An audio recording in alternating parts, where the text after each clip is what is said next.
So, the verdict on today's game. Well, I'll tell you now, if you're a City fan, you go home thinking, how easy was that? Unfortunately, if you're a United fan like me, you think, what's going on? What on earth is going on? I don't want to turn 180 on Erik ten Hag. I've backed him. I've wanted him to stay. I've thought he was the right manager for us. The last 3 games make me question it. They really do. And today, God, it was poor. It was really poor. Now, we know we're coming up against one of the best teams there is out there, but they've not been in a great run of form. We're on the back of Sir Bobby dying. Now, we've not shown our true colours last weekend and in midweek, but I thought, well, being a derby, in the first big home game since Sir Bobby's died, I thought that might be enough. Seeing the team on, I was a bit panicky, especially about the defence.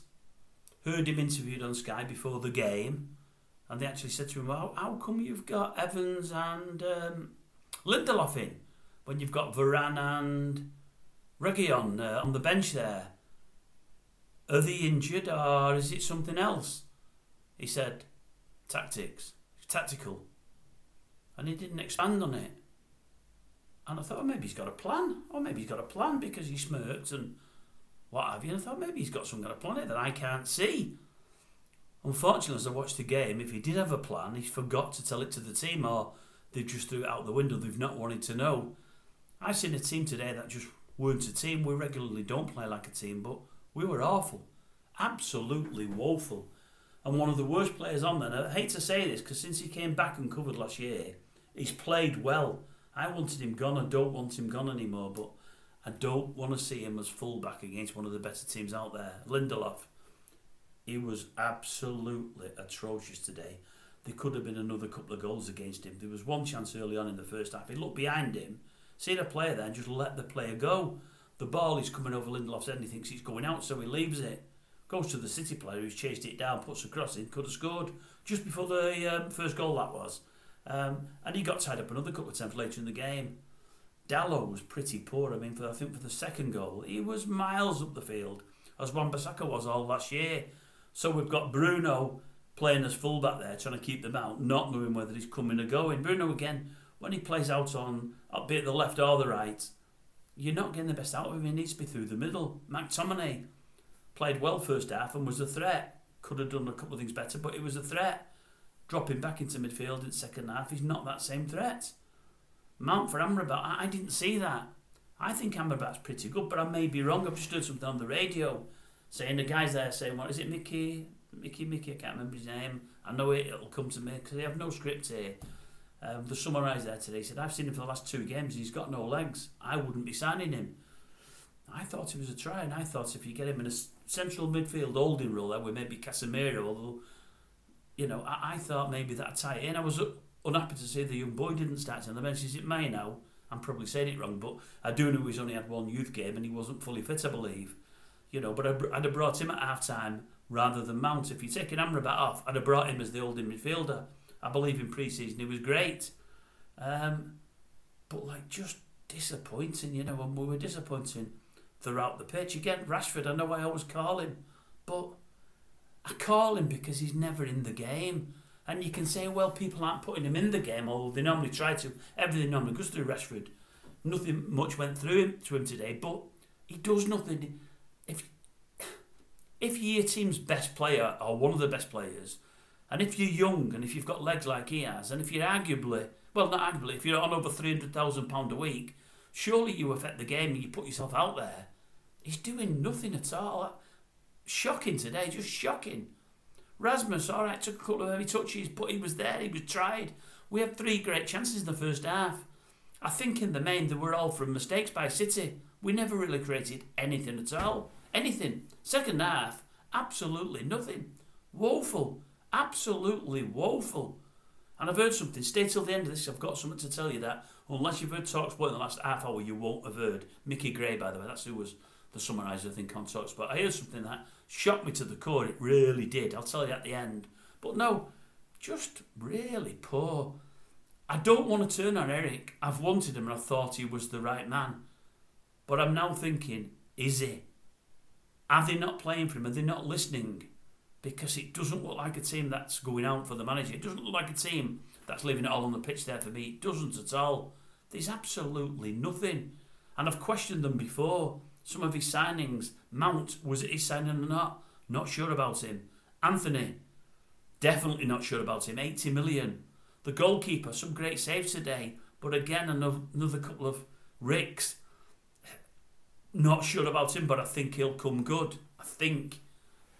Ireland, I've got nothing against Ireland, but would much rather them got Kane. I mean, alright, they're saying Kane might be getting a bit old and whatever else, and it'd have cost a lot of money. And Levy probably wouldn't have wanted him at United, probably wouldn't have wanted him to have gone to United. But what have they paid for him over there? Bayern, is it 85 raising to 100? Wouldn't we have been better giving 120 for him? And then 13, 14, 15 goals he scored in Germany, he could have transferred that to our team. The thing is with Harry, he can create goals out of nothing and score goals himself. I'm not sure the young boy is ready for that quite yet. That said, I wouldn't have took him off again today. I thought he was one of our better players. They never looked for him. They never seen the ball in the second half. He's working with scraps. He's getting nothing creative for himself. And I mean nothing. They're just not finding him. Said to me lad today, I watched it with my lad. I said, I'll tell you now. I know he's been injured for the first 2 or 3 games anyway, old Rasmus there. I appreciate that. But I'll tell you now, what's Haaland scored now in Premier League only this year? Is it 11 with today's 2? Say he's on 11. If Haaland had played at the same minutes as Haaland has today, if he'd have played the same minutes this season for City, I'll tell you now, he'd have been on 6 or 7 goals himself. I think he's good enough for that. And because he'd be getting chances. He's got nothing at our place. He's getting no chances at all. Nothing's being made for him. He's making the odd thing himself with his pace as he did a couple of times today, and that's it. They're just not finding him at all. It was just absolutely woeful today. You've got to think, was Varane and Reguilon, was the reason behind it they've just not had much game time when they've been injured, or they're part carrying injuries? Has any of them stepped out of line? Has anybody said anything that he doesn't like? I can't see how they didn't start. I really don't want Lindelof playing fullback again. I know we're struggling, but against the top team, he can't do it. Honestly, he was found wanting today. He really, really was. But throughout the pitch, we were just poor. Really, really poor. That was an easy win for City. At a time when, as I say, they're not playing well. Just disappointing. I don't necessarily want Ten Hag gone, but I'd be giving him 6 more games. And if they come through it, then great. If not, I think he's got to go. Because, as I say, they're not playing for him. And some of his signings as well have been suspect. And you think, well, if some of the signings are poor now, we've got other transfer windows to come where we want to improve. If he's behind the last batch of transfers and he gets behind them again, what are we going to bring in here? It's worrying. It really, really is. It's really worrying. But no, that's just not good enough today. Some people need to step up to the back. Look, we've got a massive injury still. We need players back. With a full squad and everybody fit, we could be a totally different proposition. And let's hope in the next 2 to 3 weeks we get to that. Let's hope we turn a corner. But at the moment, it's a real worry. But I want him to see him being more ruthless now as a manager. I want him to drop those that aren't doing it. Like Bruno when he's not doing it, or like Rashford when he's not doing it. They need a kick up the backside. And the only way you're going to do that is by dropping them. Bring the young kids in. Bring this young Maino in, or whatever the boy's name is, Hannibal in. At least he'll try. At least he'll snap at people's heels. You want to see a bit of commitment, a bit of passion. It might fire the rest of the team up. Because at the moment, there's none there. There's absolutely none there. Anyway, it leads me to what I heard just on Talk Sports, and it was from Mickey Gray. He said, and if you've not heard this, it's unbelievable. He said, I've been speaking to one of the coaches in midweek. He said, I'm not going to say who it is. I'm not going to throw him under the bus. Nobody does, do they? He said, but I said to him, at half time, United struggling this year when they're doing really poorly. What's Eric doing in the dressing room there to get into him? And I've said that to my lad a couple of times this last week or so. I'm hoping at half time he shakes them up and kicks the backsides and they come out a different proposition. And I'm saying to him, lad, I don't see that often in second halves. I don't see a big difference. Anyway, he said he's asked someone on the coaching staff, what does he do? He says, well, we don't shout at them. He said, what do you mean you don't shout at them? We're not allowed to shout at them. He said, why is that? He said, because the manager says, if we shout at players, we've lost them. And I thought, well, if that's coming from Ten Hag and he's telling his coaching staff not to shout at the players, then he's got a problem. He's absolutely got a problem. Like it Sam Matterface they said on TalkSport, he said, well, do you honestly believe at half time if the players aren't playing, Guardiola doesn't shout at them where it's needed? He said, I'm sure he does.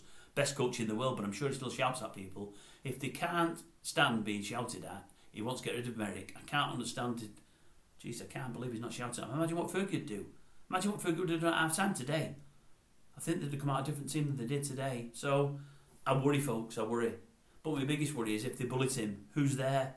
You take Guardiola and Klopp away, there's not a lot there. What's there management-wise that's going to take us to the next level? We've tried 2 or 3 of them and they've not done it. I don't know. It's a real worry. But that today was just poor. And I do feel that the team aren't playing for Eric. It's happened with Ollie before. Looks like to me history repeating itself. And once they don't play for you, you've not got long in the hot seat. It's a worry. I thought he was the man. I hoped he was the man. I still do. I still want him to succeed. After all, it's my team. But what I'm seeing on the pitch really worries me. If it was me, honestly, I'd probably look at bringing 3 of them youngsters in for next game. Dropping a couple of the superstars that aren't doing it for him and getting them to play the way back in. That's what I'd be looking at doing. And if they want to get on the bike and leave because they've been dropped, then let them. Because you're not losing anything, Eric, because they're not doing it on the pitch for you. But try to play the players at your disposal in the right positions. Try to play them in the right positions.